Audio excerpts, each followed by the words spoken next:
We've actually seen full-on attacks perpetrated by somebody joining into a Zoom call with full video and voice replication of a CFO.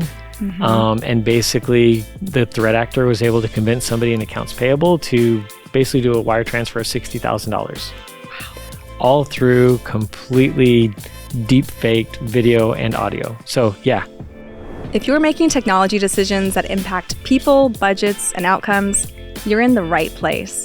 Welcome to Insight On, the podcast for leaders who need technology to deliver real business results. No fluff, no filler, just the clarity you need before your next big decision. I'm Jillian Viner, and today we're diving into cybersecurity with Jeremy Nelson, Chief Information Security Officer for Insight North America. Let's go. I literally turned 50. Happy belated birthday! I tried to avoid it as much as possible. Hi, that's an accomplishment. No, you made it to 50. So You're half a century. Yay, I survived. See, those are the words that I hate, the half a century. All right, so. No, that's so cool. Think of all of, the knowledge and wisdom that you have, but you still have so much time ahead of you. Are you satisfied where you are now at the milestone of 50?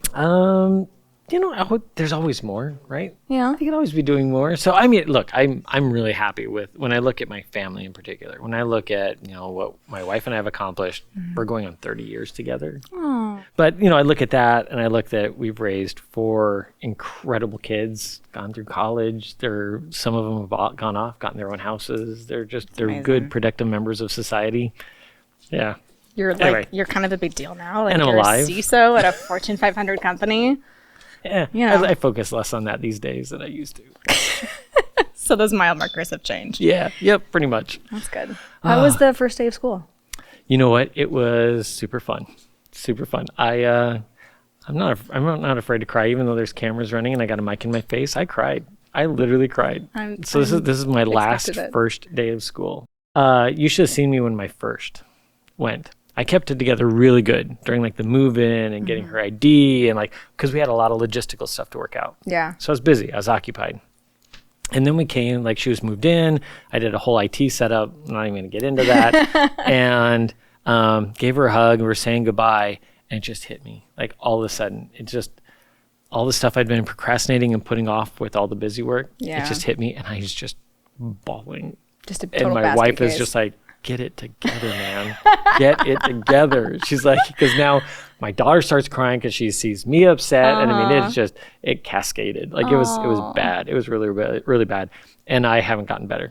You're such I haven't a gotten better marshmallow. yet. I love it. I am a marshmallow. Yes, 1,000,000%. I don't think that would surprise anybody that would tune into this podcast, by the way. Yeah, to know that Jeremy Nelson is a big marshmallow. Yep, pretty much. Yeah.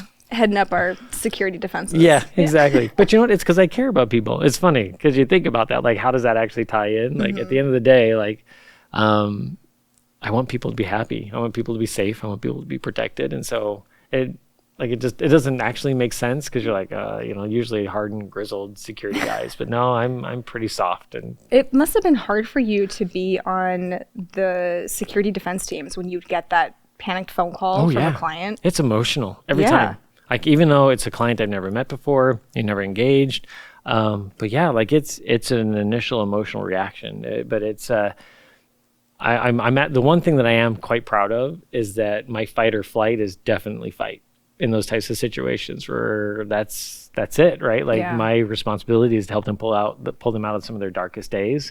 You just throw yourself at the bus, you jump in, you roll up your sleeves, you help orchestrate. You bring all the knowledge and experience that you've gained over the years, and you just get it done because that's one of the most fulfilling parts of being in security is that no matter who you're working with, no matter what organization, and a competitor of ours, not a competitor of ours, a client that we're supporting, it's one of the few areas where it's us versus them. The only real competitor in the room are the bad guys, the people who are literally perpetrating crimes and coming in and trying to negatively, take advantage of the people that we support.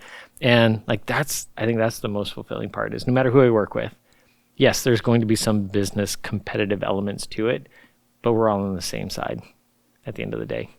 I love that lead in about security. It's so critical, and it really is underpinning every other conversation we have in business today. It's really easy to get swept up in this AI hype, right?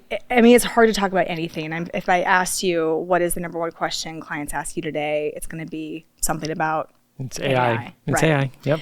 So there's no way to avoid that. However, there are a lot of like fundamental things that need to be addressed that have really nothing to do with AI initiatives, and at the same time, everything to do with AI initiatives. Yep. And it's maybe not as sexy or glamorous, but those are some of the things we're going to get into today. Before we dive in, Jeremy, as a CISO, you have this really challenging job of trying to help businesses accelerate transformation while reducing risk.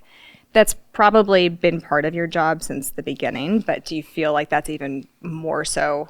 Like, do you feel the pressure and the heat to do that even more today? Oh, it's way worse. In fact, I'm actually going to steal a quote from Mr. Jason Rader, so our global CISO.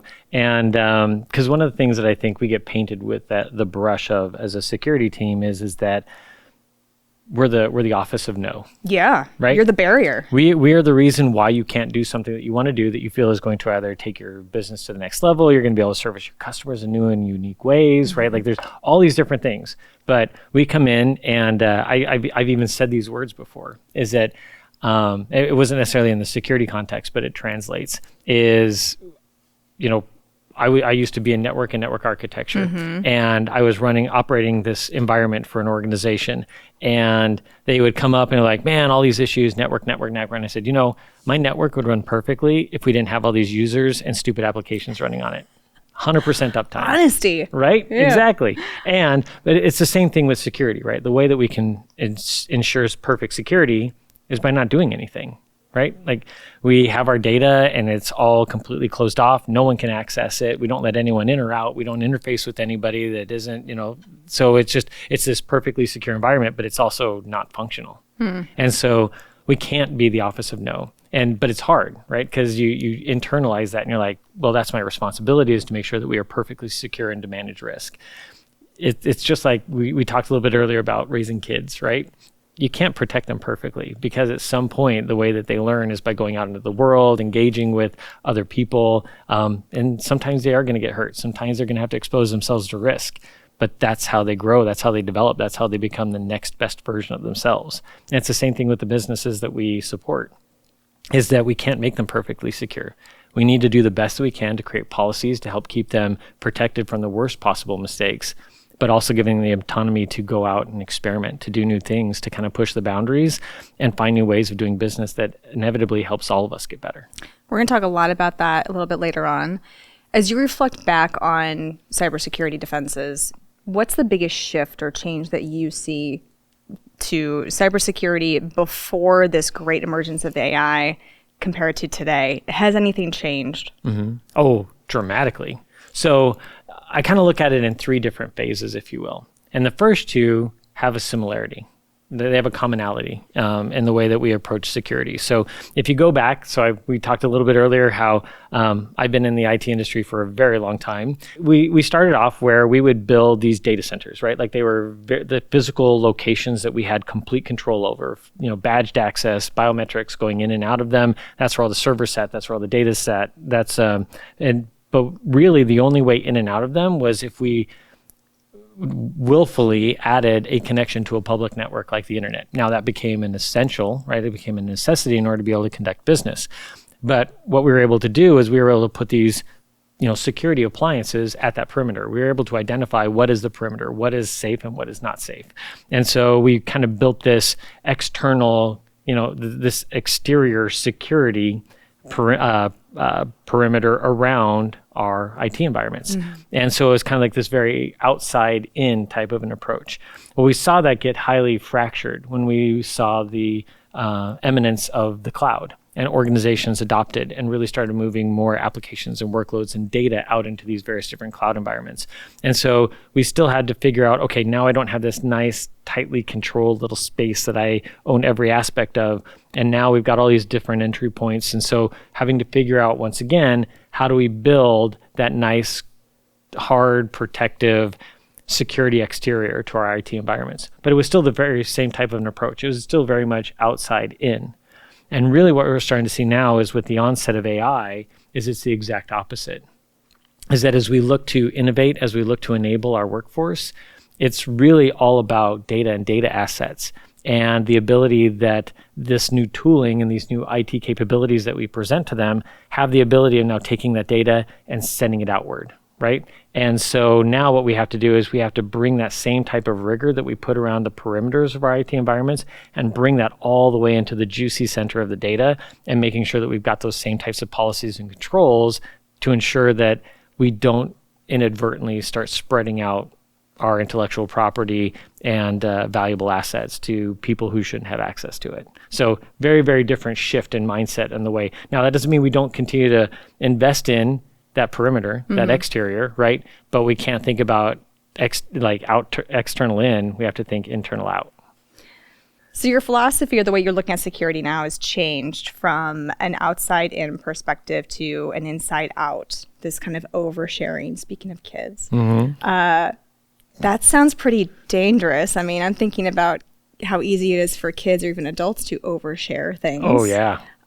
What does that look like in business? Like, what is that threat of oversharing? So here's a great example. So one of the things that we're really starting to see a lot of organizations lean in on is this concept of a citizen developer, right? And so when you think about it, it's the concept of how do you unharness the creativity of your workforce, right? Like, you've got a lot of people who are really, really smart. You've invested in them. So obviously you've brought in top talent. No one's going out just hiring people that they don't believe in. And humans by nature are very creative, but also they want to work less, right? And so they want to figure out, how can I take out these unproductive and, I'm going to use air quotes here, not fun things that we have to do every day. And how do I accelerate that to get me to my end goal faster and also remove that work from me? If for those of our listeners here who are familiar with Google site reliability engineering philosophies, it's the concept of toil, right? And so the whole concept is how do we get rid of as much toil out of our day as possible and allow our brains to go out and do the creative and productive things that they're capable of. So I'm a citizen developer. It's just a fancy way of saying anyone in your company can come up with tool solutions to make their job easier, faster. Exactly. Don't have to be in IT. Don't have to be in IT. In fact, that's the exact thing that we're looking for. Low code, no code. Low code, no code is the very first iteration of this that we saw. And so it's providing a set of tools to people to go out, leverage the various different systems that they have access to go out and basically automate their work. Sounds great. It's awesome. It's fantastic. Except there's two really big challenges that we see with that. Number one is that a lot of times the organizations that we support have, we'll call them workflows, that are based off of legacy ways of conducting business. And a lot of times those workflows engage with and exchange data in ways that aren't particularly secure. But because of the overall speed that the business is being conducted, it's a risk, but it's a relatively low and manageable risk. However, take the training wheels off, and now you're able to do those same workflows. So we take those, so the natural behavior is for a citizen developer to take that existing workflow and to replicate it in its entirety inside of a machine. Sure. I'm going to take the process that I'm familiar with. Yep. I know that these series of steps is what I've had to do this toil, this time-consuming, obnoxious task. Yep. So my first inclination is to just write down those steps and then replicate it into... And get a machine to do them. Yeah. Those same what's wrong steps. With that? The exact same steps. The problem is that by nature, a lot of those steps are not necessarily done with data security in mind. And so what ends up happening is that a relatively slow process that was hampered by the speed of a human being going in and doing those very toil and laborious tasks, which brings with it risk, but it's a more manageable risk. But as soon as we replicate that same bad process in the machines and we turn it over to do it at machine speed, you now have taken what was a relatively minor and manageable data risk and accelerated it to something where you've got information that's potentially being overshared in ways that you probably couldn't even imagine at a volume that really puts your organization at risk, whether that be through data exfiltration, inappropriate use of that data, or there could be regulatory compliance requirements around the way that that's shared.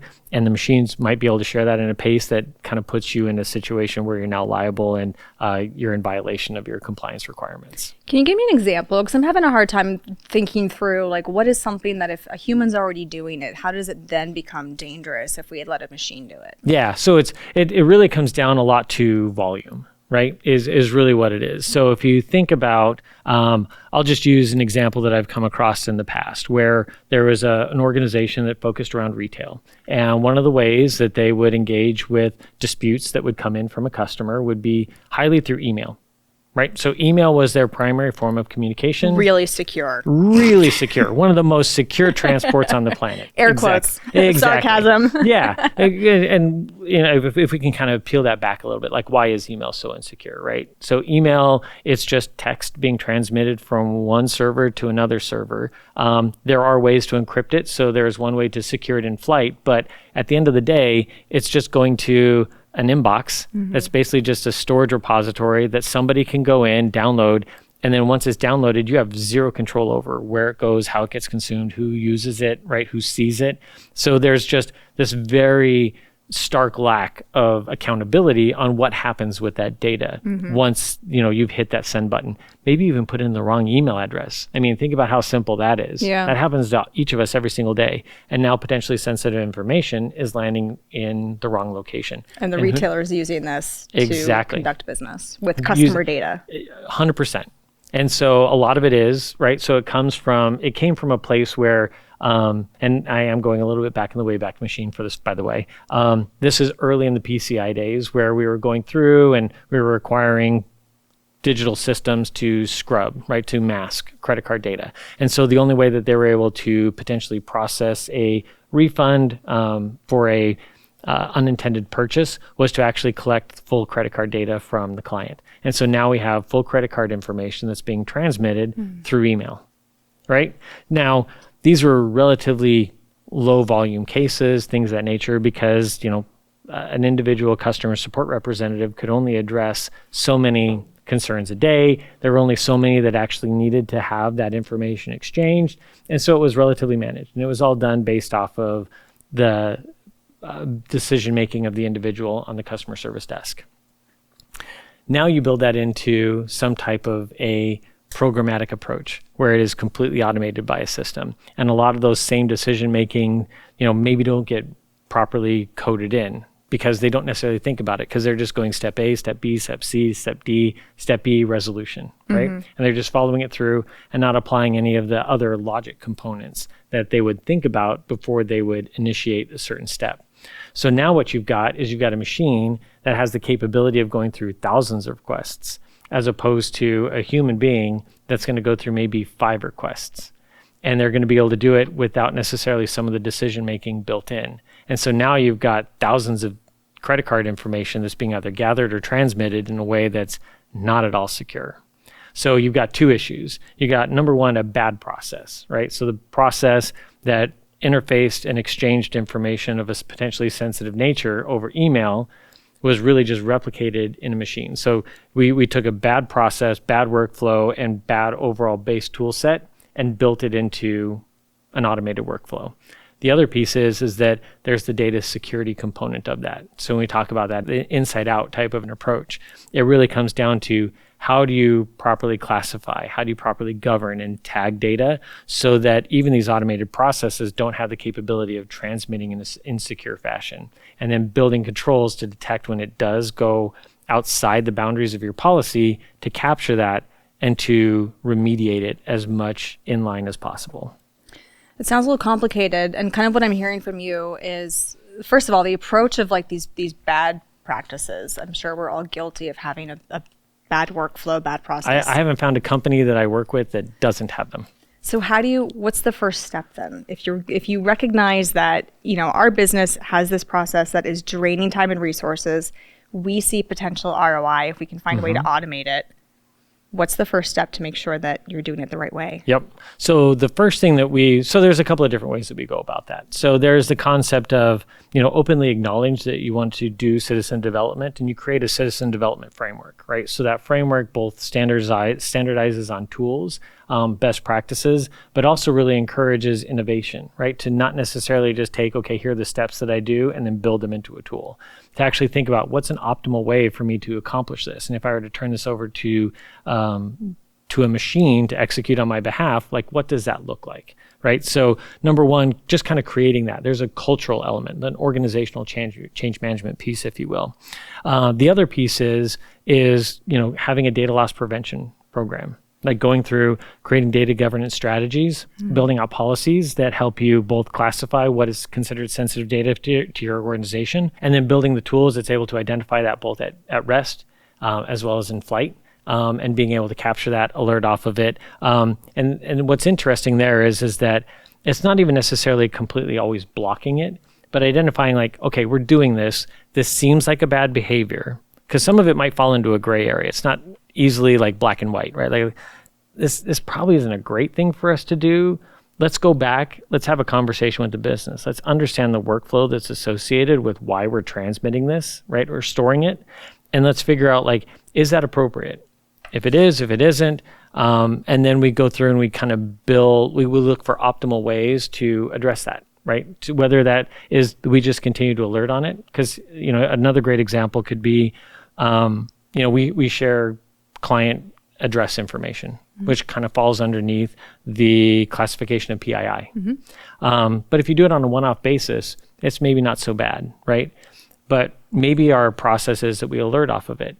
But if we see that one email box happens to send out hundreds of addresses, maybe that's a trigger for some type of exfiltration or some other type of inappropriate behavior, and that would escalate the over alert that we would then respond to and try to remediate. So anyway. I'm going to go back a second because you explained how security has changed from the outside into this inside out approach. And really what you're getting at is the biggest threat to companies right now. Yep. What was it before, and what is the biggest security threat today? Yeah, so that's a great question. So if we think about it before, a lot of what IT spent their time focusing on securing was the infrastructure, right? Like we wanted to make sure that we had configurations hardened, that we were making sure that things were patched, that we had good security policies, that we were blocking, good and bad traffic. We would look for anomalous behavior that kind of transpired across these different areas, and we would take responsive action to help lock that down. So it was very heavily infrastructure focused. I think one of the things that we're seeing in this shift is that it's now people, right? It really has shifted to this cultural incorporation of security into the organizations that we support. So the actual people, and getting them to buy into it and having them thinking with a security first mindset, and then translating that into data practices that allow us to identify, classify sensitive information, monitoring the way that it's consumed, not always jumping in and blocking it, but being curious and asking questions about, okay, why are we doing this? And then going and kind of attacking the heart of a potential operational challenge that is creating a security issue, and then addressing it that way, as opposed to just going in and fixing it through technology. I think that's the biggest one, is we used to be really focused around everything was a technology fix. And now with the onset of AI, the consumption, the desire to enable your workforce, it's more people focused, people and process focused. And you're not talking about people falling for spam or phishing attempts. This is people who are being empowered to be citizen developers, which I love that. I'm going to add that to my resume. But to be a citizen developer, come up with innovative ideas, tools, solutions, using company data. But really what you're saying is we have to be careful that we're not oversharing. Yep. We have to be careful that we're being responsible with our company data. I'm going to throw this into a current relevant topic that seems to be on everybody's mind. How do you, as a CISO, avoid being cold-played by your own company? And what I mean is, in this context, it's having people who are unfaithful to your data policies, right? And then you get caught in a very public scenario because somebody has leaked information. Yeah, it's really, really interesting and very, very timely. Not just the Coldplay cam component. I couldn't resist. That was awesome. I love it. What a great inclusion. So I think one of the biggest things is, number one, is really coming in and understanding what is your data, like what is sensitive data. Because I think that's where a lot of organizations don't even necessarily know, like, where do we engage with and what is actually sensitive data. Pretty basic, but important to very define. Basic, but very, very. It's critical. It's essential, right? It's foundational. So coming in, identifying what is sensitive data, and then really going through and leveraging a series of tools and people to inspect both processes as well as practices on where that data is being stored and transmitted. And then really kind of implementing a series of tools that help you identify when those policies are being breached and allowing you the time, right, and the tooling necessary to be able to respond to either block that activity from happening or to identify, okay, something bad has happened. What is our response, right? So going into some type of a crisis response procedure on how to be able to control what happened. So you can get out in front of it rather than somebody else alerting that it's happened, allowing you to be in the driver's seat so that you can control the narrative and you can actually manage the impact of that data loss. What is the appetite from leaders that you're talking to around encouraging citizen development? Because it sounds like there's a lot of guardrails you have to put in place to actually make this work successfully. 100%. And I think really the appetite is very high. It's kind of shocking, right? Because you're like, well, there needs to be a lot of guardrails. Yeah. We need to protect a lot of this. But at the same time, it is a huge differentiator. And everyone is fighting against disruption and somebody else getting ahead of them, being first to market and taking advantage of the innovation that exists within their workforce. And so there's a lot of emphasis around citizen developer. And if you go back and you look, so I'm sure our listeners are very familiar with the various different things that are happening within the AI space. We kind of led off the conversation with that. But agentic AI, for all intents and purposes, is that next iteration of really citizen developers, right? Yeah. And so now not only are we looking at, just accelerating the speed that toil tasks are actually executed, but now we're including an AI model into that. And we're talking about the potential ingestion and access to data that is not appropriate for the person either writing the tool or the person that the output of the tool is generated for creating. And so there's a huge appetite, right? There's a huge appetite to be able to equip your workforce with agentic AI tools, with these low-code, no-code citizen developer practices, because it is a market differentiator. And nobody wants to be left behind right now. Like, we are at a point of tremendous change, an inflection point of really what a workforce looks like and how that is empowered and altered by AI. So nobody wants to slow down. Nobody can afford to slow down. So the appetite's very, very high, but that doesn't mean that the risk goes away. And so, there are probably some organizations that are going into it a little bit on the more reckless side, but the organizations that typically reach out to us and ask recognize the potential, but want to try and put those guardrails up early so that they know that they're not going to be perfect.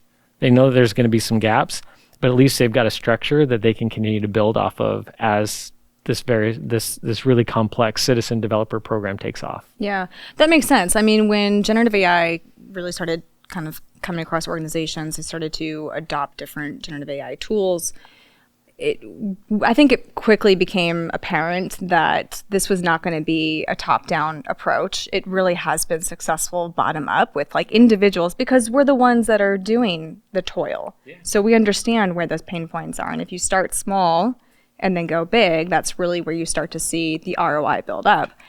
You mentioned at the very beginning of our conversation that as a CISO, you have the very unfortunate reputation of being the department of no. So how can the CISO become a department of yes? What do other business unit leaders need to know or understand, or how can they best partner with their security teams to make this a reality? Yeah, I love that. So, and I don't even know if I finished my quote. I think I said, we don't want to be a department of no.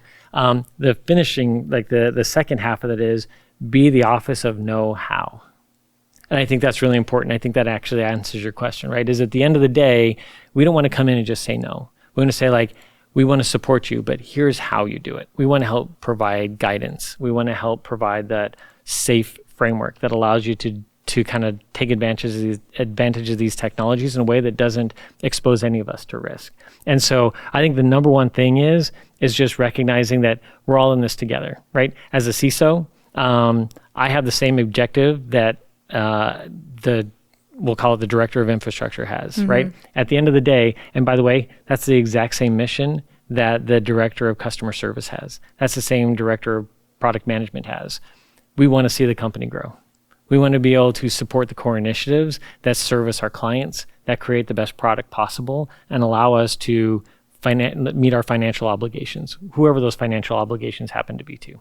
And so really, I think the big thing is my messaging would be almost more to CISOs than anybody else, is really try and shed that skin of just say no, because that's the easy answer to keep us secure. And think about how can I help them know how, and really leaning in and investing in that partnership and recognizing that we're all on the same journey. We all have the same goals. It's just we all have different seats to sit in to make sure that those objectives are being made and accomplished with as little risk as possible. And there's always risk. So there's always risk. If you say no, they might go up behind your back and do it anyway. And that's when you get shadow AI. That's where you get shadow. Shadow AI, shadow IT, shadow cloud, all of it. Every time we've had the security team say no, it doesn't stop.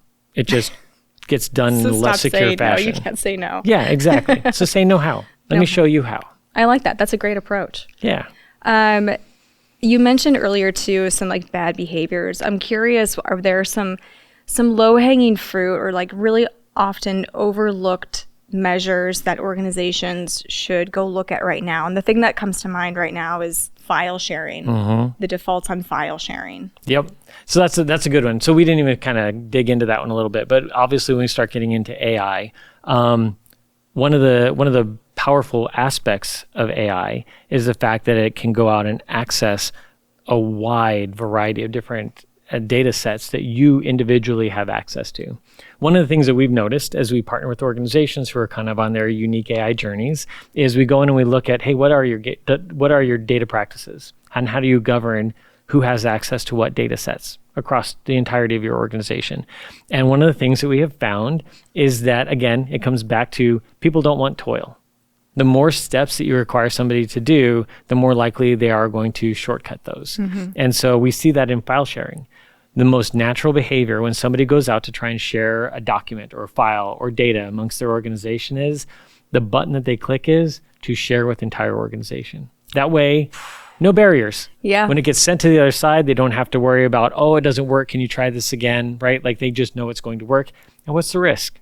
I'm sharing it out with my organization. When Sharon finds out the salaries of all the employees. And, bingo. Yeah. Bingo. And that's what happens, is that when we turn on these AI models, it comes back to that same bad behavior. It's able to ingest information at a much higher capacity with much greater efficiency than the humans can. So unless Sharon specifically wanted to go out and look for that salary information, she'd have to go and do a whole series of searches through their intranet sites, through whatever their data shares look like to try and find that. It's a little complicated.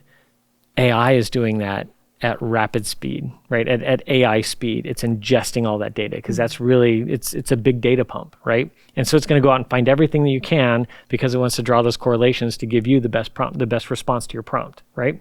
And so what ends up happening is that natural behavior of sharing with everyone turns into a time bomb, where now everyone, that AI model that's only supposed to be specific for a specific work, that's supposed to be designed for a specific workflow, now has access to data that it shouldn't have. And it's inappropriate for it to have. And it could be used to draw inferences that then share out information that shouldn't be allowed to be shared. So you need to lock that down. You need to set the default to 100%. You got to go through, you got to do data governance, you do data tagging, you create sensitivity markers, and you build policies that basically, number one is you go and you find out, here's everything that's shared out to everybody. And you be like, this is clearly not appropriate. And then really building that, it comes back to that organizational change management again. Building in that culture, going through and department by department, cleaning up those shares. That's step number one. And then you can allow the AI models to start learning and gathering in that information. But then building a policy that monitors and inspects after the fact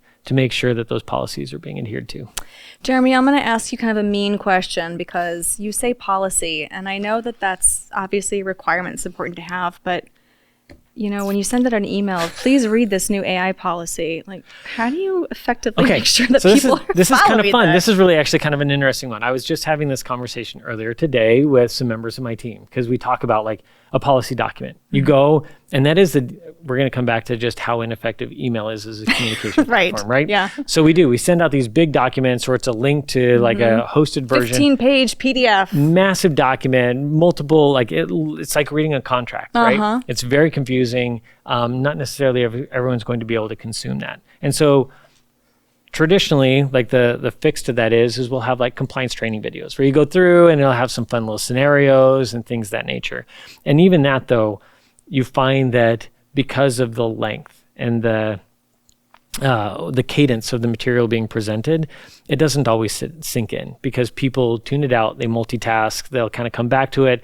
They'll even if there's a test, they'll get to the point where like, this seems right? They'll kind of social engineer. I was checking email while I was watching that compliance video about email. Exactly, exactly. So one of the things that we've even been talking about is how do we actually make this a little bit more personal, right? So I talked a little bit about organizational change management. And one of the things that we've started to kind of just discuss internally even is how do we make it almost like TikTok, right? Or like those very, very short clips where it's highly engaging in a very short period of time and is something that you can try and just plant a little seed in somebody's brain, somebody's consciousness. And so really kind of looking at different ways for driving security best practices through much more tight, consumable ways that don't get people mired down in what really kind of comes across as legal speak. Because at a lot of time when you're talking about risk management typically lives within a legal organization, and you end up feeling like you're listening to legalese, and it's really, really challenging for just normal people to necessarily always consume. So really bringing it down, storytelling is extremely important, and really helping them to just consume that in a way that makes sense to them. Gen Z, there's opportunity for you in the future. Go. That's right. All right, so we've hit on data management, looking at automation a little bit more carefully. Is there anything else that you think people are missing in their security landscape? Yeah, so outside of the concepts that we've already talked about, I think one of the things that is there, I think people are conscious of, but I don't think they necessarily recognize the role that it plays, especially as we make this transition into citizen developer community, and that is the form of identity. So a lot of people, when they think of identity, they think about like, I have my username and my password, right? And obviously multi-factor authentication is a big thing that's come up. But what we start to think about is when you start to look at, especially in the world of agentic AI, right? So the whole concept is that you're actually giving a series of actions to a machine to go out and execute, and it's using generative models to be able to do predictive analysis on what comes next, right? And so the whole concept is how does identity play into that? Is it something that's prompt driven that you are actually basically giving your identity to, like you're lending your identity to that specific, very interactive? Is it something that you actually want to impersonate you that runs autonomously in the background? What about the identity for somebody who's actually creating an agent? Like, what does that need to look like? So the role that identity plays in both the creation, execution, and overall life cycle of these citizen community developed tools and platforms and agentic AIs is really, really important, and probably warrants its own podcast episode. Yeah, I mean, I have so many questions about this, but you say an identity and the impersonation. Are you talking about like my identity or credentials? So it's interesting. So a credential is a way for you to establish identity, but that's not necessarily in and of itself your identity. Your identity is basically the context of who you are as it relates to the various different IT systems that live across our company. So it's me in ones and zeros. Correct. Okay. Correct. And your credentials are a way for you to validate your identity. Okay. So there's ways for us to basically give that identity over to somebody else to basically authorize the execution of something based off of your identity. Now, we haven't even got into what that looks like as far as like contextualize, like what does identity access and management look like as an organization, especially with the onset of citizen developer, like the overall roles and responsibilities, the way that our organizational structures are built inside of these identity systems, the other different forms of identity that exist outside of just username and password. So there's a lot to kind of digest there. But really what it comes down to is when you think about it, right? When you start thinking about how do I empower this user community, a lot of it comes back to, we talked about data, what people have access to, all that's based off of identity.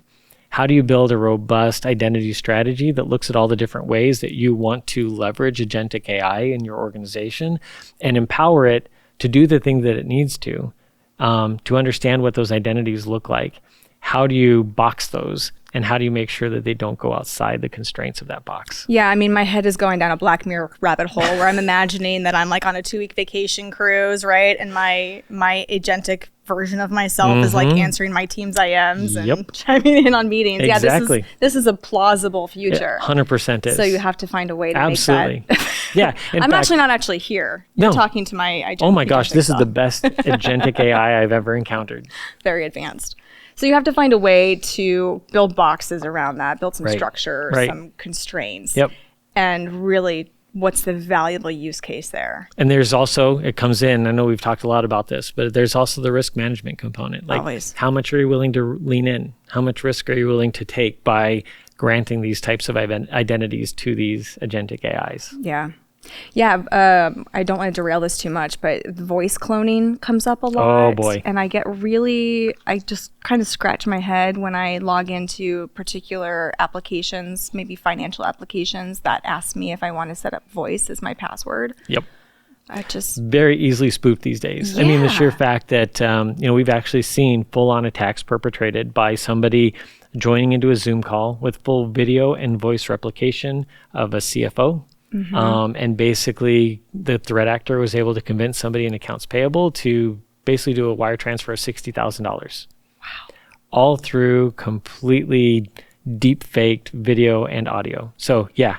Which that's an interesting example. It's a painful example, but because we talked about email earlier, but we also need to think about locking down like video calls. Yep. Everything's a video call now, and it's almost always recorded. Almost always. So yeah, there's obviously the recording of the audio and video meetings that we attend in, but also another thing to kind of be conscious of is, one of the other aspects of my role is that I support organizations during incident response. So they have found themselves the victim of some type of major incident that, whether that's ransomware or some other type of large scale exfiltration or compromise of their environment. We get called in and we help to support that and we help them on their recovery efforts. And one of the things that we've really identified pretty quickly is that one of the first place that threat actors go is identity. They want to get into your identity. And when they're in your identity store, what else is really interesting is that for the most part, when we're trying to work through recovery, we're using the exact same collaboration tools that we use for just day-to-day operations. And so a lot of times these threat actors can find themselves into our war rooms, and they're literally listening to every single action being taken to kind of as countermeasure to help stop them from spreading throughout their environment. And they're literally creating their own responses to the countermeasures in real time. Holy smokes. Yeah. That's terrifying, Jeremy. It's real. How do you how do you prevent that? Like, do you all set up like a password before you join a meeting? One of the things that we've seen is a lot of organizations, I've seen this happen where like everyone go audio and video on now. And all of a sudden you'll just see what is a valid account person connected to the meeting will just drop out. Because they can't replicate it. And so usually what you end up doing is you end up leveraging out-of-band collaboration tools that aren't reliant on the same identity stores in order to be able to facilitate those sensitive communications. That's wild. Yeah. We went really off track with that one. But we did, but that's a really interesting and important piece to know because we always say like a security attack is not an if, it's a when. Yep. And so these are just new layers of defense to be aware of. Do you have a plan? Has it been updated? Do you know who to call? Do you know what precautions you need to make sure that you take to make sure that the attackers aren't 100% listening in? Yep. Communications are essential. Like when you're in the middle of a crisis event like that, communication is the number one thing that you can be doing. And if the threat actor has been able to compromise your means of communications and can actually basically listen in and take advantage of the work that you're actively doing to counteract your ways of getting in front of them. Yeah. What do you do? Yeah. Checkmate. So that's got to be part of your plan. Sounds like a whole new episode we'll have to do. I love it. All right. I want to close off by asking you, what just advice would you give to other IT leaders and business execs who maybe haven't started citizen development yet? They're getting comfortable with that, and data management really needs to be a priority right now. What is your top advice for them? So top advice is go through, leverage, look at what subscriptions and tools you already have today. And the best advice that I have, a lot of organizations actually have access to data loss prevention tools within the overall catalog of subscriptions that they already have. If you already have that, the best thing that I can recommend is go and just see, what do you have today? Just go through, look at your data at rest. If you have the capability, look at the data in flight to see, through traditional collaboration means. Like, what are you transmitting today that's probably not something that you should be transmitting, especially on a frequent basis? And just trying to understand why. Like, ask yourself the question, why are we doing this? And I think you'll be really surprised if you go back and you'll find, like, who are the perpetrators of either storing or transmitting data that's not appropriate, and you just ask them why. You'll learn about probably a business process that's been around for like 40 years and has never been adjusted. It's taken on the form and incorporated some technology into it, but it really hasn't changed. It's the same process that the company's been doing for 40 years. And it's an opportunity to partner with the business in a unique way to both reduce toil, make people's life better, but also to secure that extremely important data. I like how the simplicity of that, because often we talk about how disruptive these technologies are. We're looking at it through the lens of like the large strategic, future of the business and like our offerings or services. But it really comes down to disrupting your everyday workflows. Yep. So in the process of trying to make things faster, you're probably discovering where some security vulnerabilities exist. You're probably discovering where some inefficiencies exist. So it's really a win-win. All if you the boxes. Take the time to do that. Checking all the boxes. Yeah. Exactly. And ultimately just stop being an oversharer. Yeah. Have you ever overshared something? I am very careful. I'm sure I have. I think that's the scariest part is I probably have overshared and I can't even remember, or I probably don't even know what I overshared. Dangerous. All right, on that. Jeremy, thanks for coming in. It was really fun talking to you. Jillian, it was a pleasure. Thank you so much for having me. Thanks for listening to this episode of Insight On. If today's conversation sparked an idea or raised a challenge you're facing, head to insight.com. You'll find the resources, case studies, and real-world solutions to help you lead with clarity. If you found this episode to be helpful, be sure to follow Insight On, leave a review, and share it with a colleague. It's how we grow the conversation and help more leaders make better tech decisions. Discover more at insight.com. The views and opinions expressed in this podcast are of those of the host and the guests and do not necessarily reflect on the official policy or position of Insight or its affiliate. This content is for informational purposes only and should not be considered as professional or legal advice.